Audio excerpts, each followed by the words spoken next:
Assalamualaikum warahmatullahi wabarakatuh. Selamat malam dan salam sejahtera untuk kita semua. Yang saya hormati dosen Bapak Al-Imran STMT. Perkenalkan, nama saya Sulfan Ardiansyah dengan NIM 2202095021165 dari Prodi Pendidikan Teknik Informatika dan Komputer. Di sini saya akan mempresentasikan hasil presentasi yang telah saya buat. Untuk mempersingkat waktu, langsung saja kita masuk ke pembahasan. Baik, adapun pembahasan yang akan kita bahas pada hari ini yaitu 1. Multiplexing, yang kedua Wide Area Network atau WAN, dan yang ketiga paket switching. Pertama ada multiplexing. Dengan latar belakang, dunia elektronik atau jaringan komputer berkembang sangat pesat. Semakin banyaknya alat-alat yang dibutuhkan untuk mempermudah sebuah proses. Namun semakin banyaknya alat-alat yang dibutuhkan, maka semakin banyak pula kabel-kabel yang penghubung yang diperlukan.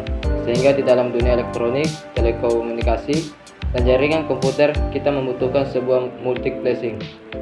Multiplexing adalah istilah yang digunakan untuk menunjuk ke sebuah proses di mana beberapa sinyal pesan analog atau aliran data digital digabungkan menjadi satu sinyal. Tujuannya adalah untuk berbagi sumber daya yang mahal.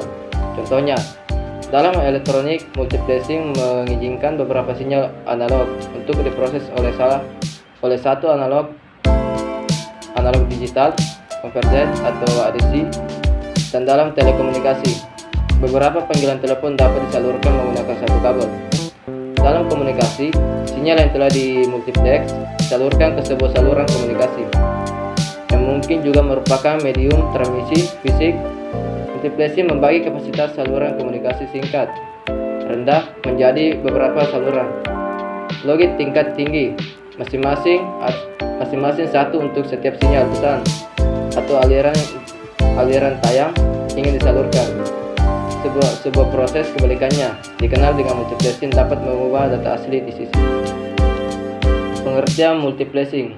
Multiplexing adalah suatu teknik mengirimkan lebih dari satu atau banyak informasi melalui satu saluran. Istilah ini adalah istilah dalam dunia telekomunikasi.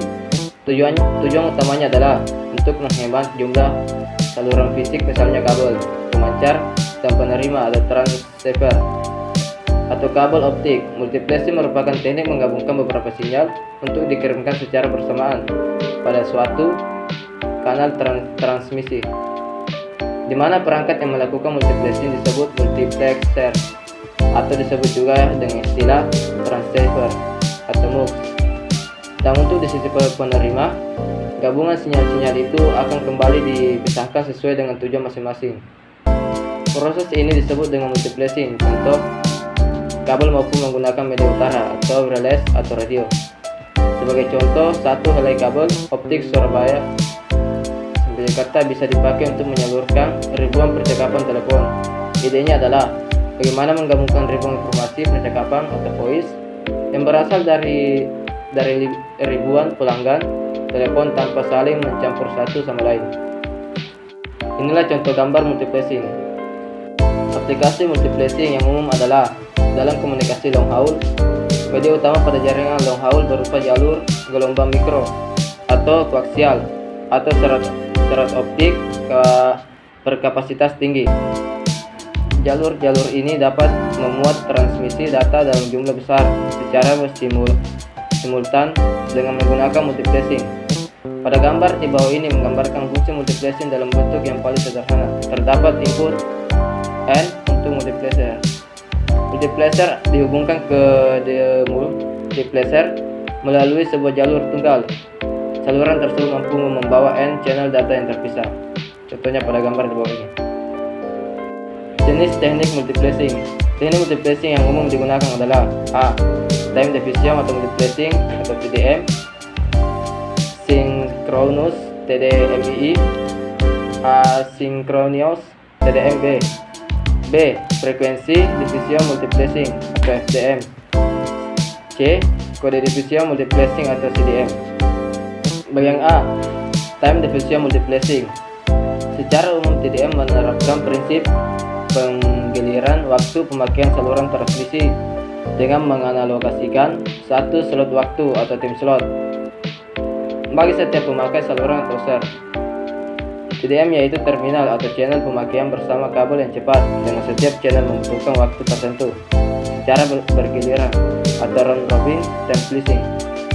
Biasanya waktu tersebut cukup digunakan untuk menghantar satu bit atau kadang-kadang dipanggil bit interleaving dari setiap channel secara bergiliran, atau cukup untuk menghantar satu karakter atau kadang-kadang dipanggil karakter interleaving atau bitten wrapping. Menggunakan metode karakter interleaving, multiplexing akan mengambil satu karakter atau jajaran bitnya dari setiap channel secara bergiliran dan meletakkan pada kabel yang dipakai bersama-sama sehingga sampai ke ujung multiplexer untuk dipisahkan kembali melalui port masing-masing. Menggunakan metode bit interleaving, multiplexer akan mengambil satu bit dari setiap channel secara bergiliran dan meletakkan pada kabel yang dipakai sehingga sampai ke ujung multiplexer untuk dipisahkan kembali melalui port masing-masing. Jika ada channel yang tidak ada data untuk dihantar, TDM tetap menggunakan waktu untuk channel yang ada atau tidak ada data yang dihantar. Ini merugikan pengguna kabel secara maksimum. Kelebihannya adalah karena teknik ini tidak memerlukan luar ban, jadi bandwidth dapat digunakan sepenuhnya dan pelaksanaan teknik ini tidak sekompleks teknik PDM. Bisa kita lihat pada contoh berikut ini. Saluran antara kedua multiplexer digunakan saluran yang memiliki kecepatan 1200 bps, sedangkan saluran dapat mengirim ke multiplexer digunakan saluran berkualitas lebih rendah, misalnya masing-masing 300 bps atau jumlah keempat saluran tersebut 1200 bps. Dengan TDM, urutan data sinyal lebih diperhatikan. Contoh pada gambar berikut ini. Bagian B, frekuensi diffusion multiplexing atau PDM.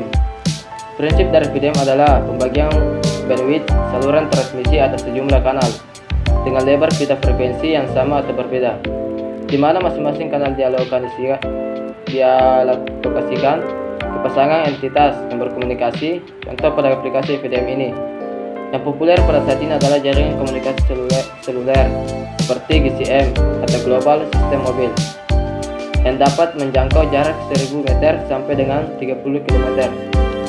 Tingkatan generasi GSM adalah sebagai berikut. Pertama, first generation atau analog cellular system. 2, frequency shift keying for signaling. 3, DMA for spectrum sharing. Yang keempat, NMT atau Europe AMPS US. PDM yaitu pemakaian secara bersama kabel yang mempunyai bandwidth yang tinggi terhadap beberapa frekuensi. Setiap channel akan menggunakan frekuensi yang berbeda. Contoh metode multiplexer ini dapat dilihat pada kabel koaksial TV, di mana beberapa channel TV terdapat beberapa channel dan kita hanya perlu tuner atau pengatur channel untuk gelombang yang dikehendaki. Pada teknik PDM tidak perlu ada modem karena multiplexer juga bertindak sebagai modem atau membuat pemodulan terhadap data digital. Kelemahan modem multiplexer juga bertindak sebagai membuat kelemahan modem disatukan dengan multiplexer adalah sulitnya mengupdate ke komponen yang lebih maju dan mempunyai kecepatan yang lebih tinggi, seperti teknik permudalatan modem yang begitu cepat meningkat. FDM tidak hanya digunakan untuk mengirim dari titik ke titik, tapi dapat juga dengan cara multi drop.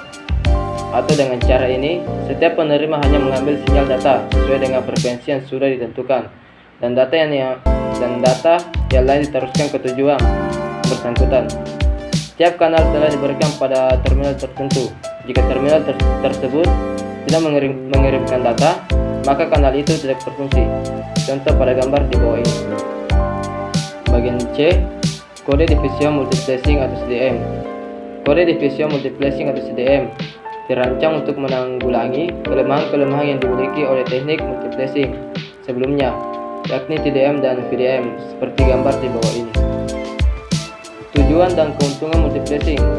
Tujuan multiplexing meningkatkan efisien penggunaan bandwidth atau kapasitas saluran transmisi dengan cara berbagi akses bersama II, mengurangi media pengantar, meningkat dan kemampuan komunikasi dengan cara memaksimalkan data yang diantar di atas satu media pengantar.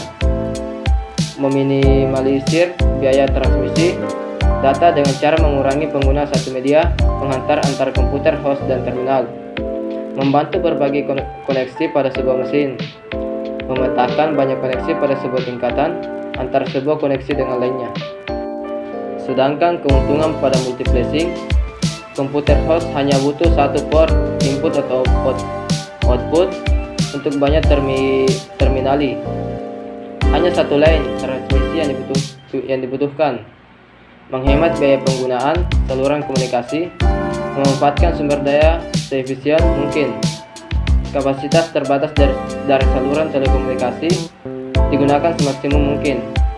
Karakteristik permintaan komunikasi pada umumnya memerlukan penyaluran data dari beberapa terminal ke titik yang sama. Baik, kita masuk ke pembahasan kedua, yaitu Wide Area Network atau WAN. Tinggal latar belakang, WAN adalah singkatan dari istilah teknologi informasi dalam bahasa Inggris. Wide Area Network merupakan jaringan komputer yang mencakup area yang besar. Sebagai contoh yaitu jaringan komputer antara wilayah, kota atau bahkan negara, atau dapat didefinisikan juga sebagai jaringan komputer yang membutuhkan router dan saluran komunikasi publik. WAN digunakan untuk menghubungkan jaringan lokal yang satu dengan jaringan lokal yang lain, sehingga pengguna atau komputer di lokasi yang satu dapat berkomunikasi dengan pengguna dan komputer di lokasi yang lain. Jaringan WAN atau Wide Area Network adalah kumpulan dari LAN atau word crowd yang dihubungkan dengan menggunakan alat komunikasi, modem, dan jaringan internet dari ke kantor pusat dan ke kantor cabang, maupun antar kantor cabang. Dengan sistem jaringan ini, pertukaran data antar kantor dapat dilakukan dengan cepat serta dengan biaya yang relatif murah. Sistem jaringan ini dapat menggunakan jaringan internet yang sudah ada untuk menghubungkan antara kantor pusat dan kantor cabang, atau dengan PC standalone atau notebook yang berada di lain kota ataupun negara. Seperti LAN atau Local Area Network, dalam sebuah WAN terdapat sejumlah perangkat yang melewatkan aliran informasi data. Pengertian dari Wide Area Network atau WAN adalah sebuah jaringan yang memiliki jarak yang sangat luas karena radiusnya mencakup sebuah negara dan benua. WAN menggunakan sarana fasilitas transmisi seperti telepon, kabel bawah laut ataupun satelit. Kecepatan transmisinya beragam dari 2 MB, 34 MB, bps, 45 MB, dan 155 MB sampai dengan 625 MB atau kadang-kadang lebih. Faktor khusus yang mempengaruhi desain dan performanya terletak pada siklus komunikasi seperti jaringan telepon, satelit, atau komunikasi pembawa lainnya. Pada sebagian besar WAN, komponen yang dipakai dalam berkomunikasi biasanya terdiri dari dua komponen, yaitu kabel transmisi dan elemen switching. Kabel transmisi berfungsi untuk memindahkan bit-bit dari satu komputer ke komputer lainnya, sedangkan elemen switching sini adalah sebuah komputer khusus yang digunakan untuk menghubungkan dua buah kabel transmisi atau lebih. Saat data yang dikirimkan sampai ke kabel penerima, elemen switching harus memiliki kabel pengirim untuk meneruskan paket-paket data tersebut. Jika dilihat dari fungsinya, sebenarnya WAN tidak jauh berada dengan LAN. WAN juga berfungsi sama seperti LAN, mengkoneksikan antara komputer, printer dan juga device lainnya dalam satu jaringan. WAN pada dasarnya adalah kumpulan LAN yang ada di berbagai lokasi. Dibutuhkan sebuah device untuk menghubungkan antara LAN dan WAN, dan device tersebut adalah router. Berikut ini adalah contoh gambar WAN. Baik, kita masuk ke jenis-jenis jaringan WAN. Yang pertama ada Licensed LAN. Licensed LAN sangat identik dengan istilah Licensed Point to Point untuk mulai mengirim data menggunakan titik ke titik khusus. Tidak diperlukan pengaturan panggilan. Mekanisme pengiriman paket data yang digunakan pada Licensed LAN atau Licensed Point to Point adalah Synchronous Serial. Contoh pada gambar di bawah ini. Dan yang kedua ada Circuit Switching. Berbeda dengan Licensed LAN, Circuit Switching harus melakukan call setup terlebih dahulu jika ingin melakukan koneksi. Kemudian proses pengiriman data baru dapat dilakukan. ada dua protokol pada WAN yang menggunakan circuit switching, yaitu PTSN dan ISDN. Keduanya menggunakan circuit switching di jaringan publik pada gambar di bawah ini. Jenis yang ketiga ada packet switching.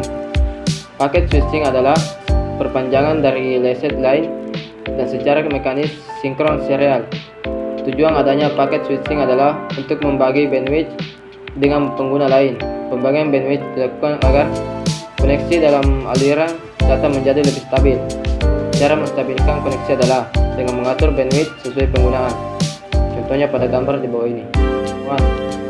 WAN digunakan untuk menghubungkan jaringan lokal dan satu dengan jaringan lokal yang lain, sehingga pengguna atau komputer di lokasi yang satu dapat berkomunikasi dengan pengguna dan komputer di lokasi yang lain.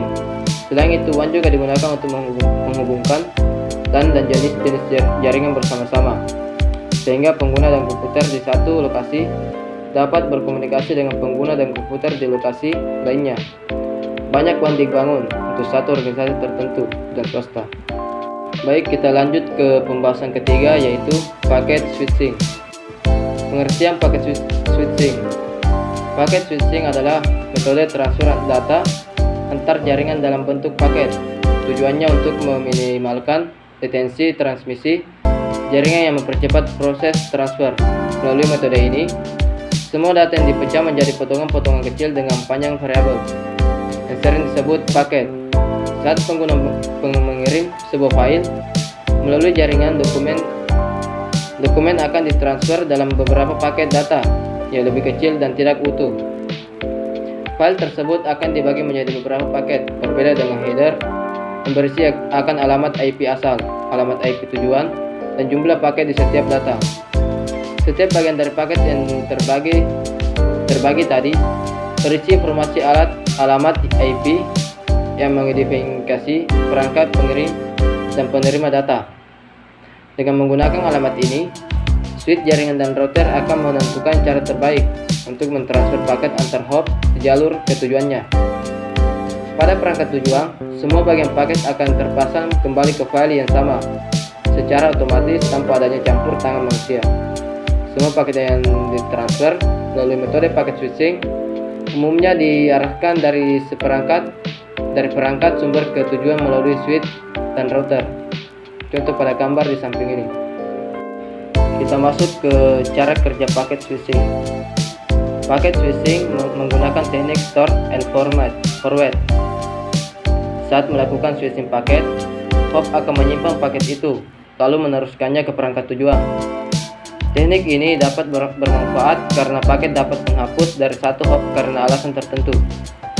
Untuk mencapai tujuan, paket dapat melewati beberapa jalur berbeda. Setiap paket berisi alamat sumber dan tujuan yang digunakan untuk melakukan perjalanan secara independen melalui jaringan. Dengan kata lain, paket milik file yang sama mempunyai kemungkinan untuk melalui jalur berbeda jika ada kemacetan di beberapa jalur. Setiap paket dalam teknik paket switching memiliki dua bagian, header dan payload. Header berisi informasi pengalaman paket yang digunakan oleh router perantara untuk mengarahkan data ke tujuan, sedangkan payload membawa data aktual. Sebuah paket transmisikan berdasarkan informasi headernya segera setelah mencapai sebuah noda. Paket-paket pesan tidak dirutekan melalui jalur yang sama. Jadi, paket-paket dalam pesan tiba di tujuan dalam keadaan tidak teratur. Perangkat tujuan bertanggung jawab untuk menyusun ulang paket dan mengambil data asli. Contohnya pada gambar di samping ini. Adapun jenis paket switching. Yang pertama, connection oriented switching. Dan yang kedua, connectionless switching. Connection oriented switching, jenis paket switching yang sering juga disebut dengan virtual circuit. Switching ini merakit dan memberi nomor paket data saat menerimanya. Data kemudian melakukan perjalanan secara berurutan, melintasi rute yang telah ditentukan. Oleh karena itu, informasi alamat tidak diperlukan. Dalam jenis sirkuit switching ini, pada dasarnya adalah suatu hubungan secara logika yang dibentuk untuk menyambungkan dua stasiun. Paket dilabelkan dengan nomor sirkuit, maya, dan nomor urut. Paket dikirimkan dan data secara berurutan. Contohnya pada gambar di bawah ini. Dan yang kedua, connectionless switching. Jenis paket switching klasik yang sering juga disebut sebagai datagram. Paket switching ini mencakup beberapa paket, masing-masing dirutekan secara individual. Ini berarti setiap paket berisi informasi berutiang yang lengkap, yang bergantung pada beban fluktuatif pada node jaringan atau adaptor, saklar, dan router saat ini. Setiap paket dalam connectionless paket switching mencakup beberapa informasi berikut bagian headernya. Pertama, alamat sumber. Kedua, alamat tujuan. Dan yang ketiga, jumlah total paket. Dan yang keempat, nomor urut untuk pemasangan kembali. Keuntungannya menggunakan connection switching yaitu mencegah terjadinya fase setup dari panggilan. Dengan demikian, jika suatu stasiun hanya ingin mengirim satu atau sebagian kecil paket, maka pengiriman dengan datagram akan lebih cepat. Karena datagram lebih primitif, maka akan lebih fleksibel, dan pengiriman dengan datagram akan lebih dapat dipercaya. Contoh gambar connectionless switching. Silakan perhatikan gambar di bawah ini.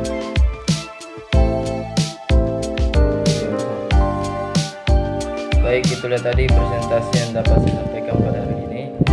Lebih dan kurangnya mohon dimaafkan. Wassalamualaikum warahmatullahi wabarakatuh.